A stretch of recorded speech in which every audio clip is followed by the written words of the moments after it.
नमस्कार, मैं कमलेश कबीर आपका एक बार फिर स्वागत करता हूं इस नए एपिसोड में। आज के इस एपिसोड में हम बात करेंगे प्रियंका गांधी वाड्रा की।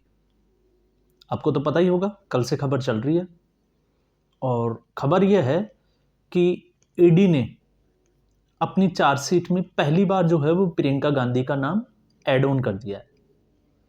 अब वो चार्जशीट जो है वो कौन सी है, पहले हम इसको ही थोड़ा सा समझ लेते हैं, फिर हम इस पूरी खबर का एक बार विश्लेषण जरूर करेंगे। खबर यह है कि 2006 में हरियाणा के फरीदाबाद एग्रीकल्चरल लैंड जो है वो एचएल पहवा, एक जो दिल्ली के रियल एस्टेट के जो एजेंट है, उनके साथ मिलके प्रियंका गांधी वाड्रा एक ज़मीन खरीदती है। और लगभग जो है ये ज़मीन जो है वो 40 कनाल का, मतलब लगभग 5 एकड़ बताई जा रही है। और फिर उसके बाद में 2010 को उसी एजेंट को, एचएल पहवा को जो है ये सेल कर दी जाती है। और इसमें जो है वो ईडी ने जो चार्जशीट बनाई है वो मनी लॉन्ड्रिंग का केस है। मतलब कहीं ना कहीं जो है हवाले का जो पैसा था उसको इसमें इधर उधर किया गया है। इससे ज़्यादा जो है वो किसी भी मीडिया हाउस के पास कोई खबर नहीं है कि इसमें जो ईडी की जो चार्जशीट है उसमें आखिर मेंशन क्या क्या चीज़ें हुई है, हवाला का कितना पैसा आया, कितना पैसा गया, और ईडी को जो है वो कौन से सबूत मिले।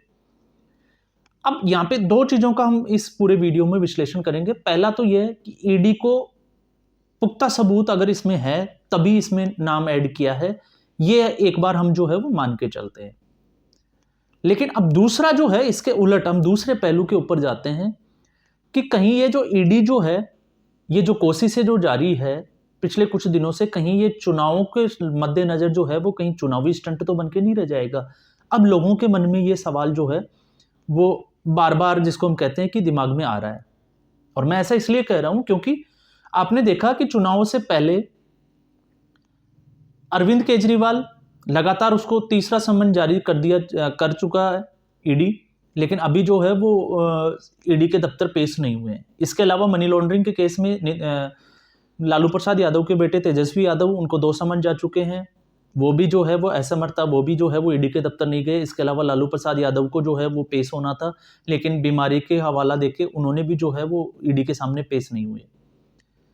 अब ऐसे ही अगर गांधी फैमिली की अगर हम बात करते हैं, जैसे कि एक जिसको बड़े तौर पे कैसे देखा जाता है वो भी हम समझ लेते हैं कि गांधी परिवार को कोई भी, चाहे कोर्ट हो, कानूनी प्रक्रिया हो, चाहे पुलिस हो, चाहे ईडी हो, सीबीआई हो, अगर कोई भी एजेंसी उनके ऊपर हाथ डालती है तो ये जो है वो बहुत आसान काम पहले तक नहीं था।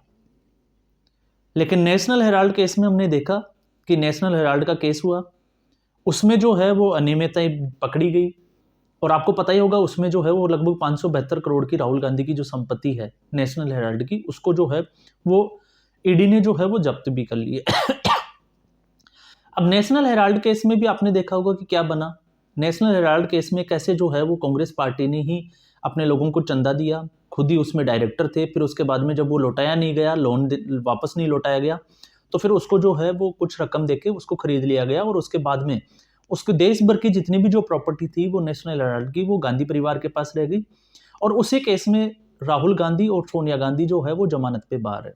तो अब दो बड़े सवाल ये है कि क्या ईडी जो है वो गांधी परिवार को सजा दिला पाएगी, क्योंकि अब तीसरा नाम रॉबर्ट वाड्रा का, मैंने यहाँ पे कोई जो है वो नाम ऐड ऑन नहीं करूंगा, क्योंकि रॉबर्ट वाड्रा में इसके अलावा भी जो है वो बहुत सारी चीजों में वो उलझे हुए हैं, बहुत सारे केसेस उनके ऊपर लगे हुए हैं। तो क्या ईडी जो है वो कामयाब होगी कि ईडी जो है वो गांधी परिवार को, और कोर्ट एक आदेश जारी करे कि इनको जो है वो सजा दी जाती है और सोनिया गांधी, राहुल गांधी और प्रियंका गांधी वाड्रा जो है वो जेल चले जाएं? एक ये है, क्या ऐसा संभव है? क्योंकि अब तक हमने देखा है कि एक बहुत छोटे जो अगर कोई व्यक्ति है, आम आदमी की अगर हम बात करें, तो आम आदमी के ऊपर इतना बड़ा केस की बात नहीं कर रहा, अगर छोटे से केस में हम देखते हैं कि कोर्ट जो है वो जल्दबाजी में और डिसीजन देता है, उनको 5 साल 10 साल की जो है वो सजा दे दी जाती है।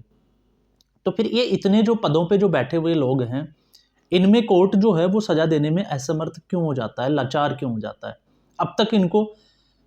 अब मैं ऐसा इसलिए कह रहा हूं क्योंकि राहुल गांधी और सोनिया गांधी दोनों जो है वो नेशनल हेराल्ड केस पे जमानत पे हैं, ये सबको पता है। ईडी ने उनकी जो है वो संपत्ति 572 करोड़ की जब्त भी कर ली। दैट मीन्स आप मान के चलना कि उसमें जो है वो कुछ ना कुछ गड़बड़ तो हुई है, ताकि ईडी, तभी तो ईडी ने इतनी बड़ी स्टेप ली। कितनी प्रॉपर्टी थी, क्या अटैच किया उसके साथ में, लेकिन फिर कोर्ट जो है वो ऐसे लोगों को सजा क्यों नहीं दे पाता? तो क्या प्रियंका गांधी वाड्रा के ऊपर जो ईडी ने चार्जशीट में नाम डाला है, तो चार्जशीट में नाम डालने के बाद में क्या लोकसभा चुनाव के बाद में, अगर लोकसभा चुनाव हो जाते हैं, मान लेते हैं कि लोकसभा चुनाव हो गए और लोकसभा चुनाव तक अगर ईडी के सामने प्रियंका गांधी वाड्रा जो है वो पेश नहीं होती, क्योंकि अभी तक सम्मन जारी नहीं किया है, लेकिन अब उम्मीद ये लगाई जा सकती है कि सम्मन जारी कर दिया जाएगा, तो क्या ईडी जो है वो लोकसभा चुनाव के बाद में भी इसको जारी रखेगी? ये एक जो है वो लोगों के मन में ये लगातार जो है वो प्रश्न उठ रहा है। और ऐसा इसलिए क्योंकि हमने पहले भी देखा है। अब यहाँ पे हम किसी पार्टी का फेवर नहीं करेंगे, चाहे वो भारतीय जनता पार्टी हो चाहे कांग्रेस पार्टी हो। भारतीय जनता पार्टी का अगर हम देखें तो अजित पवार, आपने नाम सुना होगा, महाराष्ट्र के जो एनसीपी में हुआ करता था और अभी जो है वो बीजेपी के गठबंधन की सरकार में वो शामिल हो चुके हैं। तो हमने उस केस में भी देखा कि बहुत जो है वो बढ़ चढ़ के हुआ, लेकिन सजा नहीं दिला पाए और आज वो जो है भारतीय जनता पार्टी का हिस्सा है। इसके अलावा भी हम और भी बात कर सकते हैं, अभिषेक बनर्जी, पश्चिमी बंगाल के अभिषेक बनर्जी जो है ममता बनर्जी के भतीजे, उनके ऊपर भी बहुत बड़े आरोप लगे हुए हैं, लेकिन अभी तक जो है वो ईडी उनके ऊपर भी जो है वो हाथ नहीं डाल पाई है। तो ऐसी स्थिति में अब जो है वो लोगों के मन में ये आ रहा है, क्या भारतीय जनता पार्टी जो है वो लोकसभा चुनाव से पहले ये चीजें कर रही है जिसको चुनावी स्टंट मिले, और इसका जो है वो कहीं ना कहीं एज जो है वो भारतीय जनता पार्टी को चुनाव में मिले। और दूसरा पहलू ये है कि नरेंद्र मोदी की ये टर्म 2 की जो सरकार है, अभी वो जो है वो भ्रष्टाचार के ऊपर हमलावर है। तो आज तक जो पहले कभी नहीं हुआ वो हमने देखा कि ईडी और सीबीआई वगैरह जो है वो पिछले 1-2 साल में पहली बार जिस हिसाब से काम कर रही है, जिस हिसाब से छापे डाल रही है, तो हो सकता है कि अब जो है वो कुछ हो सकता है। तो दोनों चीजें, कि क्या प्रधानमंत्री जो है वो अपने 3rd टर्म में इसको जारी रखेंगे। दूसरा सवाल लोगों के मन में ये भी आता है कि वो नेता जिनके ऊपर बड़े बड़े चार्जेस लगे हुए हैं, आरोप लगे हुए हैं, और वो भारतीय जनता पार्टी में जो है वो शामिल हो चुके हैं, तो क्या ईडी उनके ऊपर भी हाथ डालेगी या फिर उनका जो है वो कुछ भी नहीं बिगड़ सकता? ये 2 बड़ी चीजें जो है वो 2 बड़े सवाल। तो क्या भारतीय जनता पार्टी के नेताओं के ऊपर भी जो है वो प्रधानमंत्री नरेंद्र मोदी जो है वो ईडी की जो सर्जिकल स्ट्राइक है वो करेगा या नहीं करेगी? ये जो है वो 3rd टर्म के जो है वो आने के बाद में हमें पता चलेगा। लेकिन इस वक्त बड़े बड़े विपक्ष के जितने भी जो लीडर्स है, मुख्यमंत्रियों के नाम हमने देखे, इसमें अकेला एक नाम ही नहीं है, इसमें बहुत सारे नाम हैं। कुछ पार्टियों के कुछ मंत्री जो है वो पकड़े भी जा चुके हैं, वो अभी जेल में हैं।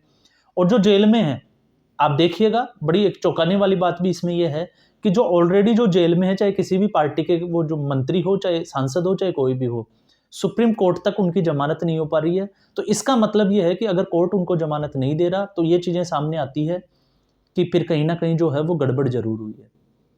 लेकिन वो वहां तक पहुंचेंगे कैसे? क्योंकि आपको पता है मनी लॉन्ड्रिंग, जॉब फॉर जो लैंड था, आपने पता होगा, तो उसमें लालू प्रसाद यादव का बड़े घोटाले में नाम है। हालांकि चारा घोटाले में वो ऑलरेडी कन्विक्टेड है, लेकिन क्या तेजस्वी यादव के ऊपर जो है वो ईडी हाथ डालेगी या चुनावों से पहले इनको गिरफ्तार करेगी?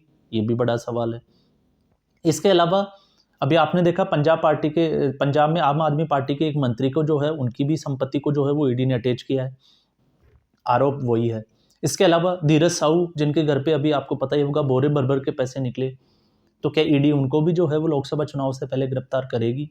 अब ये जो है वो बड़ा सवाल हो जाता है, क्योंकि लोकसभा चुनाव से पहले बड़ी बड़ी कार्रवाइयां हुई है, सफलता भी मिली है, तो क्या ये आगे भी जारी रखेगी या फिर ईडी जो है वो सिर्फ चुनावों तक इसको देखेगी और उसके बाद में जो है वो कहीं ना कहीं जो है वो ईडी भी थोड़ा सुस्त हो जाएगी? तो अगर ऐसी स्थिति बनती है तो फिर इसको जो है वो चुनावी स्टंट ही माना जाएगा। ये पर्सनली जो है वो मेरे विचार नहीं है, ये लोगों के मन में आने वाले अब क्वेश्चन है जिनके वो आंसर ढूंढने की कोशिश कर रहे हैं। हालांकि आंसर कब तक मिलते हैं ये एक बहुत बड़ी बात है, क्योंकि इससे एक चीज जरूर साफ हो गई है कि ईडी की इस कार्रवाई ने विपक्ष को एक जगह लाके खड़ा कर दिया है, एकजुट कर दिया है।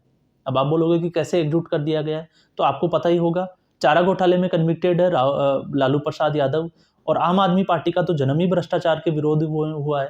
तो ऐसी स्थिति में आज जब आम आदमी पार्टी के 2 मंत्री, एक सांसद खुद जेल में हैं, तो आम आदमी पार्टी के अरविंद केजरीवाल जो है अपनी नैतिकता और सिद्धांतों को छोड़ के जो है वो लालू प्रसाद यादव के साथ विपक्षी गठबंधन में खड़े दिखाई देते हैं।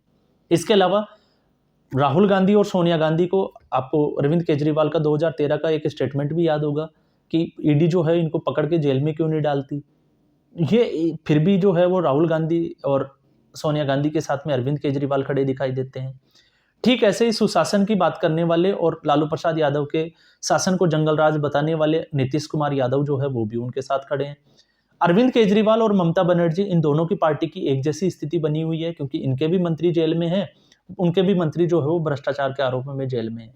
और बात तो यहाँ तक आ गई थी कि जिस पुलिस ऑफिसर के जो है, जिसको ईडी जो है वो अरेस्ट करने गई थी और उसको जो है वो ममता बनर्जी जो उसकी पुलिस ने छुड़वा लिया था, अरेस्ट नहीं होने दिया था, आज उसका प्रमोशन हो जाता है और वो एडीजीपी के पद पे जो है उनको कर्मोन्नत कर दिया जाता है। तो आप वो भी देख लीजिए। तो ये जो है, अब लोगों के दिमाग में ये लगातार ये सवाल बनता ही जा रहा है कि क्या इस कार्रवाई का जो है वो नतीजा क्या है? क्या ये कार्रवाई जो है वो लोकसभा चुनावों तक ही रहेगी, ताकि भ्रष्टाचार का मुद्दा, ये अगर भ्रष्टाचार की सारी पार्टियां इकट्ठी हुई है तो उनके खिलाफ एक भ्रष्टाचार का मुद्दा बनाए और सिर्फ चुनाव में जीत लिया जाए? या फिर इसके आगे भी जो है वो कार्रवाई, जैसे कि प्रधानमंत्री मोदी अक्सर कहा करते हैं कि ना खाएंगे ना खाने देंगे, हालांकि इसमें जो है वो प्रधानमंत्री मोदी की नीयत पे कोई सवाल या निशान खड़ा नहीं होता, लेकिन ये सवाल इसलिए उठ जाता है क्योंकि हमने देखें तो पिछले 2 से 3 सालों में हमने ऐसे वाकये भी देखे हैं कि जिनके ऊपर आरोप लगे हैं, आज वो भारतीय जनता पार्टी में शामिल है और उनको ईडी और सीबीआई जो है वो हाथ भी नहीं लगा पा रही है। तो क्या ऐसी स्थिति भी इस देश में बन सकती है? ये दोनों ही सवाल जो है अब जनता के मन में जरूर है। लेकिन अब देखना यह है कि ईडी जो है वो अरविंद केजरीवाल, लालू प्रसाद यादव और अभी प्रियंका गांधी वाड्रा, इनको कब तक सम्मन जारी करेगी, और परसेप्शन पे ही काम करना है, राजनीति करना है, या फिर इसका कुछ रिजल्ट भी होने वाला है, ये भी हमें जो है वो जल्द से जल्द जो है वो देखने को मिलेगा।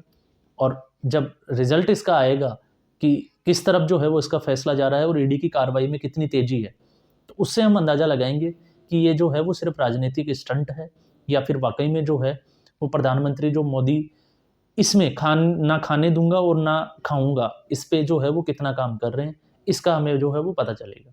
आज के एपिसोड में सवाल मैंने आपके ऊपर छोड़ दिया, इसमें हम किसी पार्टी की बात नहीं कर रहे, जवाब भी हम लोगों को ही ढूंढने हैं, लेकिन देखना ये है कि भारतीय जनता पार्टी और विपक्ष, ये राजनीति जो है वो लोकसभा चुनाव तक है या फिर इसके आगे भी जो है ये कार्रवाई जारी रहेगी। ये एक बड़ा सवाल के साथ में मैं जो है इस वीडियो से ज़रूर आपसे इजाज़त लूँगा। तो मैं उम्मीद करूँगा आपको ये एपिसोड अच्छा लगा होगा। अब अच्छा लगे लाइक करें, शेयर करें और चैनल को ज़रूर सब्सक्राइब करें। नमस्कार।